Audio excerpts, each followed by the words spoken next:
क्या इस एआई के ज़माने में जहाँ पे AI chatbots high quality copy लिखने का दावा करते हैं, लिखते भी हैं एक्चुअली, तो क्या ऐसे में कॉपीराइटिंग की वैल्यू मेरे जैसे आपके जैसे कॉपीराइटर्स की वैल्यू स्टिल एग्जिस्ट? तो आंसर इज़ अब्सोल्युटली यस। क्यों भाई, क्यों? क्योंकि आप कंपेयर करोगे और देखोगे ना, तो आपको रियलाइज़ होगा अगर एक्चुअली आप एक गुड कॉपीराइटर हो या एक गुड कॉपी को एआई रिटन कॉपी से कंपेयर करके देखोगे तो आपको एक्चुअली डिफरेंस दिखेगा, बड़े अच्छा खासा डिफरेंस दिखेगा।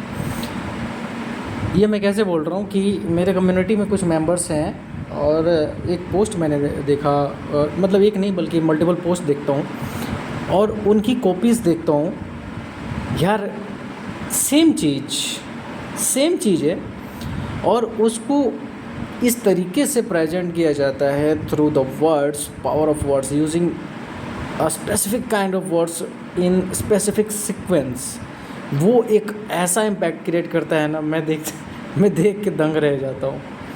तो एआई को अगर आपने ट्रेन किया है बेहतर तरीके से अपने स्टाइल के लिए ट्रेन किया है, देन मे बी वो समवॉट सिमिलर हो सकता है। बट आप अपने प्रोडक्ट को, अपने सर्विस को, उसके प्लस माइनस को, उसके स्ट्रेंथ एंड वीकनेसेस को और ऑडियंस को बेहतर तरीके से समझते हो। एआई नहीं समझता उसको, एआई को समझाना पड़ेगा, ट्रेन करना पड़ेगा। अनटिल देन जेनेरिक आंसर के लिए, अगर जेनेरिक कॉपीराइटिंग की बात करें, जैसे कि चैट जीपीटी में आप गए सीधे, आपने प्रोडक्ट का नाम बताया, अपने प्रोडक्ट के बारे में बताया एक लाइन में अपने ऑडियंस के बारे में बताया और बोला कि भाई इसके लिए ऐड कॉपी लिख दे, इसके लिए सेल्स पेज कॉपी लिख दे। तो यार वो काम नहीं करेगा वो, और उसका कंपैरिजन, उसको कंपेयर करोगे एक अच्छे कॉपीराइटर से, एक अच्छे कॉपीराइटर के लिखे गए कॉपी से, तो उसमें बहुत डिफरेंस मिलेगा। और ऑब्वियसली जो कॉपीराइटर का लिखा हुआ कॉपी होगा वो बेहतर होगा। तो मैं तो कहूँगा कि भाई एआई के इस ज़माने में भी कॉपीराइटर्स की वैल्यू स्टिल न सिर्फ एग्जिस्ट करती है बल्कि बहुत ज़्यादा है। ठीक है, बहुत ज़्यादा है। अभी भी बड़े एजेंसीज़, बड़े ब्रांड्स जो हैं वो एआई के भरोसे कॉपी नहीं लिखवाते, वो अच्छे कॉपीराइटर्स से लिखवाते हैं। ठीक है, क्योंकि words has the power to make और ब्रेक योर बिजनेस। ठीक है, बहुत ज़्यादा।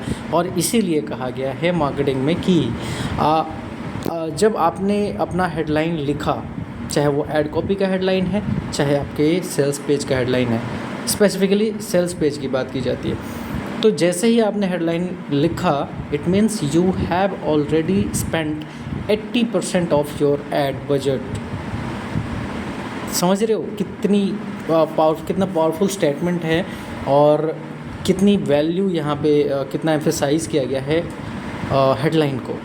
तो हेडलाइन में क्या है? टेक्स्ट ही तो है, कॉपी तो है, वर्ड्स ही तो हैं। ठीक है ना? और वहाँ पे कहा जा रहा है कि 80% आपने अपना ऑलरेडी बजट यहाँ पे डाल दिया। तो इसलिए अपने ऐड कॉपी और ख़ास करके हेडलाइंस को थोड़ा बेहतर तरीके से लिखें, बहुत बेहतर तरीके से लिखें। इवन कि आप पूरी कॉपी लिखने में अगर 1 दिन ले रहे हो तो कम से कम 3 दिन आपको हेडलाइन लिखने में लगना चाहिए, रिसर्च करना। तो यही है आज के लिए, मिलते हैं कल के एपिसोड में, तब तक के लिए टेक केयर।